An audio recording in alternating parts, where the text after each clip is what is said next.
প্রিয় দর্শক, স্বাগত জানাচ্ছি সারাদিনের সংবাদে প্রতিদিনের আয়োজন রাত 11টার শীর্ষ সংবাদে।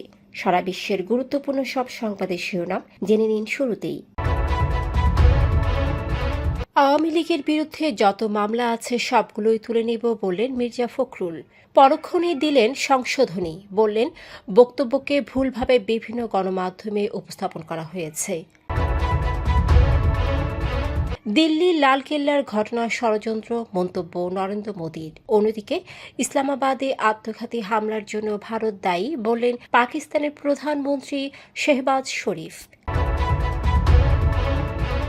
কঠিন চ্যালেঞ্জ মোকাবেলায় আর্মি সার্ভিস করে সদস্যদের প্রস্তুত থাকার আহ্বান সেনাপ্রধানের। অন্যদিকে রাষ্ট্রদ্রোহ মামলায় বিচারের জন্য প্রস্তুত হাসিনা সহ 286 জনের মামলা। গ্লোবাল ফাইন্যান্সের মূল্যায়ন সি গ্রেডের গভর্নরে চলছে কেন্দ্রীয় ব্যাংক। রিটার্নধারী 88% করদাতাই দিয়েছেন শূন্য রিটার্ন। ঢাকায় বিভিন্ন জায়গায় হঠাৎ ককটেল বিস্ফোরণ, আগুন, জনমনে আতঙ্ক। ব্যালট ছাপাতে 11 কোটি টাকার কাগজ কিনছে ইসি। ভারতে একের পর এক বিস্ফোরণ। বাংলাদেশ, পাকিস্তান ও নেপাল সীমান্তে উচ্চ সতর্কতা জারি করল ভারত। বিশ্বের সবাই ট্রাম্পকে ভয় পায়, তবে আমি পাই না বললেন জেলেনস্কি। জুলাই সনদে আইনি ভিত্তি ছাড়া কোনো নির্বাচন নয় বললেন জামাত আমির। অন্যদিকে ফখরুল বললেন নির্বাচন পেছালে বাংলাদেশ ব্যর্থ রাষ্ট্রে পরিণত হবে। শুনছিলেন সংবাদ শিরোনাম, এবারে বিস্তারিত। ফ্যাশন ব্র্যান্ড মানে আর্ট। বিএনপি মহাসচিব মির্জা ফখরুল ইসলাম আলমগীর বলেছেন, আমরা প্রতিশোধের রাজনীতি করতে চাই না। আওয়ামী লীগ যেভাবে মামলা করেছে আমরা সেভাবে মামলা করতে চাই না। যদি মামলা থাকে আমরা সব মামলা তুলে নেব। মঙ্গলবার ঠাকুরগাঁও সদর উপজেলার মোহাম্মদপুর ইউনিয়নের শাপলা সরকারি প্রাথমিক বিদ্যালয় মাঠে বিএনপি আয়োজিত মতবিনিময় সভায় প্রধান অতিথির বক্তব্যে তিনি কথা বলেন। এদিকে গণমাধ্যমে এ বক্তব্য ছড়িয়ে পড়ার পর মির্জা ফখরুল ইসলাম আলমগীর তার বক্তব্যকে ভুলভাবে উপস্থাপন করা হয়েছে বলে জানিয়েছেন।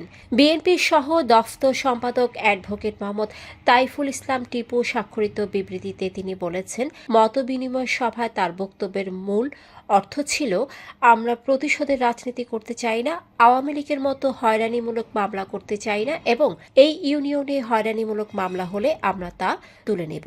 তিনি জোর দিয়ে বলেছেন, দেশব্যাপী মামলা দায়ের বা তুলে নেওয়ার বিষয়ে তিনি কোনো বক্তব্য দেননি। দিল্লি লালকেল্লা বিস্ফোরণে নাশকতার অভিযোগে তদন্তের শিকড় পর্যন্ত যাওয়ার তত্ত্বে সিলমোহর দিয়েছেন প্রধানমন্ত্রী নরেন্দ্র মোদী। ভুটানের রাজধানী থিম্পুর অনুষ্ঠানে জিগমে সিংগে ওয়াংচুকের 70তম জন্মবার্ষিকী উদযাপনের মঞ্চ থেকে মোদী বলেন, ঘটনার জন্য যারা প্রিয়জন হারিয়েছেন তাদের যন্ত্রণা আমি বুঝতে পারছি। সমস্ত কেন্দ্রীয় এজেন্সি রাতভর পরিস্থিতি নজরদারি করেছে। ষড়যন্ত্রে যুক্ত সকলকে বিচারের আওতায় আনা হবে, একজনও ছাড় পাবে না। একই সময়ে পাকিস্তানের প্রধানমন্ত্রী শেহবাজ শরীফ ইসলামাবাদের আত্মঘাতী বোমা হামলার পর ভারত সমর্থিত গোষ্ঠীর সম্পৃক্ততার অভিযোগ তুলেছেন। তিনি বলেন, ভারতের সন্ত্রাসী বক্সি গোষ্ঠী পাকিস্তানের নিরস্ত্র নাগরিকদের উপর হামলা চালাচ্ছে এবং এই ধরনের কর্মকাণ্ড থেকে বিরত থাকতে হবে। আধুনিক ও যুগোপযোগী প্রশিক্ষণের মাধ্যমে সক্ষমতা অর্জন করে একবিংশ শতাব্দীর চ্যালেঞ্জ মোকাবেলার জন্য আর্মি সার্ভিস করে সব সদস্যদের প্রতি আহ্বান জানিয়েছেন সেনাপ্রধান জেনারেল ওয়াকার উজ্জামান। মঙ্গলবার খুলনার জাহানাবাদ সেনানিবাসে এএসসি সেন্টার অ্যান্ড স্কুলের 44তম বার্ষিক অধিনায়ক সম্মেলনে এই আহ্বান জানান। অন্যদিকে ক্ষমতাচ্যুত প্রধানমন্ত্রী ফ্যাসিস্ট শেখ হাসিনা সহ 286 জনের বিরুদ্ধে রাষ্ট্রদ্রোহ মামলা বিচারের জন্য প্রস্তুত হওয়ায় Dhaka metropolitan magistrate Ishrat Jennifer Jerin মামলাটি বদলির আদেশ দিয়েছেন। মামলাটি জয় বাংলা ব্রিগেডের জুম মিটিংয়ে অন্তর্বর্তী সরকার উৎখাত ও রাষ্ট্রবিরোধী কর্মকাণ্ডের অভিযোগে দায়ের করা হয়েছিল। আসামিদের মধ্যে শেখ হাসিনা সহ 218 জন পলাতক। ইতিমধ্যে 3 জনকে গ্রেফতার দেখানো হয়েছে। আন্তর্জাতিক আর্থিক সাময়িকী গ্লোবাল ফাইন্যান্সের ২২৫ সালের মূল্যায়নে বাংলাদেশ ব্যাংকের governor Ahsan H Mansur C grade পেয়েছেন, অর্থাৎ কেন্দ্রীয় ব্যাংকের পারফরমেন্স মিশ্র হিসেবে মূল্যায়িত হয়েছে। প্রতিবেদন অনুযায়ী মূল্যস্ফীতি নিয়ন্ত্রণ, প্রবৃদ্ধি অর্জন, মুদ্রার স্থিতিশীলতা ও নীতিগত বিশ্বাসযোগ্যতায় বাংলাদেশ ব্যাংকের গড় পরতা ফল এসেছে। সেন্ট্রাল ব্যাংকার রিপোর্ট কার্ড ২০২৫-এ বিশ্বের ১০০ দেশের কেন্দ্রীয় ব্যাংক গভর্নরদের মূল্যায়ন করা হয়েছে। বাংলাদেশের সাবেক গভর্নর আব্দুর রউফ তালুকদার ২০২৩ সালে ডি গ্রেড পেয়েছিলেন। শত শত কারখানা বন্ধ, বেকার লাখো শ্রমিক, উৎপাদন নেই, আইন শৃঙ্খলার ভঙ্গুর পরিস্থিতি ও উচ্চ মূল্যস্ফীতিতে সাধারণ মানুষ চাপে। ফলে দেশের অর্থনীতি ও রাজস্ব আয়েও প্রভাব পড়েছে। এনবিআর জানায় এবার ১১,৫৯,০৩৭ জন বাধ্যতামূলক আয়কর রিটার্ন জমা দিয়েছেন। এর মধ্যে ৮৮.৪৪% শূন্য কর দিয়েছেন। ন্যূনতম কর দিয়েছেন মাত্র ১,৩৩,৯২৮ জন, যার ফলে আয়কর আদায় নগণ্য ৮৯,৭৮,৮০,৪৩২ টাকা। রাজধানীর বিভিন্ন স্থানে সোমবার দুর্বৃত্তরা ককটেল বিস্ফোরণ এবং যাত্রীবাহী বাসে আগুন দিয়েছে। এ ঘটনায় কেউ হতাহত না হলেও আতঙ্ক সৃষ্টি হয়েছে। আইন শৃঙ্খলা রক্ষাকারী বাহিনী জানিয়েছে অন্তত ৮ স্থানে ককটেল বিস্ফোরণ এবং ৩ স্থানে বাসে আগুন দেওয়া হয়েছে। সকালেই মোহাম্মদপুরে মৎস্য ও প্রাণী সম্পদ উপদেষ্টা ফরিদা আক্তার ও কবি ফরহাদ মোজহারের প্রতিষ্ঠান প্রবর্তনার সামনে ককটেল ছোড়া হয়।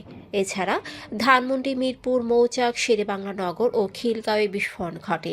বাসে আগুন দেওয়া হয় বাড্ডা, শাহজাদপুর ও ধানমন্ডিতে।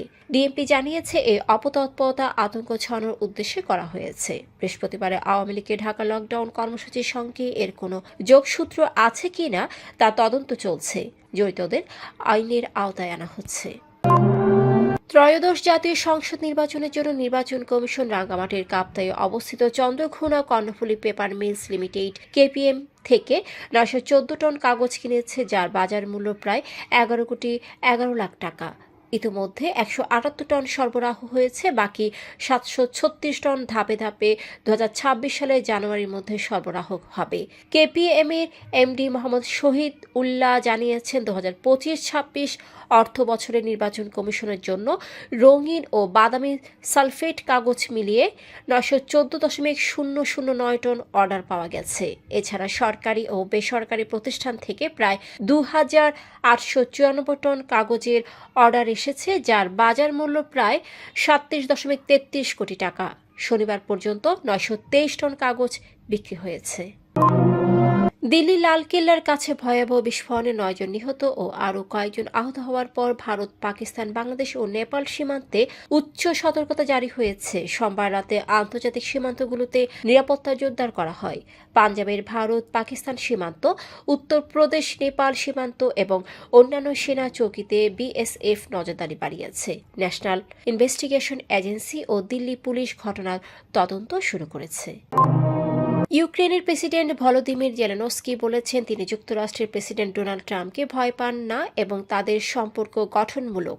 জেলেনস্কি ব্রিটিশ সংবাদ মাধ্যম দ্য গার্ডিয়ানের সঙ্গে সাক্ষাৎকারে জানিয়েছেন, গত অক্টোবরে ওয়াশিংটনে ট্রাম্পের সঙ্গে বৈঠক স্বাভাবিক, ব্যবসায়িক ও গঠনমূলক ছিল, যেখানে ইউক্রেনের প্রতিরক্ষা প্রয়োজন ও মস্কোর সামরিক সক্ষমতা দুর্বল করার বিষয় আলোচনা করা হয়েছে। তিনি বলেন, বিশ্বের সবাই ট্রাম্পকে ভয় পায়, কিন্তু আমি নই। আমরা আমেরিকার শত্রু নই, বন্ধু। জামায়াত ইসলামীর আমির শরীফুর রহমান বলেছেন, জুলাই বিপ্লবকে স্বীকৃতি দিতে হলে জুলাই সনদের আইনি ভিত্তি দিতে হবে, কারণ এই আইনি ভিত্তি ছাড়া কোনো নির্বাচন সম্ভব নয়।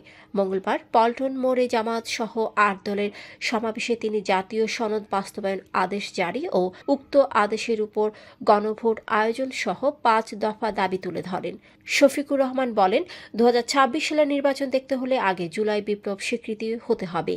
অন্যদিকে বিএনপি মহাসচিব মির্জা ফখরুল ইসলাম আলমগীর বলেছেন, জাতীয় সংসদ নির্বাচন পেছালে বাংলাদেশ ব্যর্থ রাষ্ট্রে পরিণত হবে। মঙ্গলবার ঠাকুরগাঁও সদর উপজেলার বড়গাঁও ইউনিয়নে মতবিনিময় সভায় তিনি বলেন, আওয়ামী লীগ একটি সন্ত্রাসী দল, জনগণ ক্ষমা করবে না। দর্শক, এতক্ষণ আমাদের সাথে থাকার জন্য ধন্যবাদ। প্রতি মুহূর্তে দেশ বিদেশের গুরুত্বপূর্ণ সব সংবাদ জানতে ভিজিট করুন www.সারাদিনেরসংবাদ.com ও চোখ রাখুন সারাদিনের সংবাদের অফিসিয়াল ফেসবুক পেজে। Fashion brand money art. Men's, ladies and kids wear. Art. Be smart.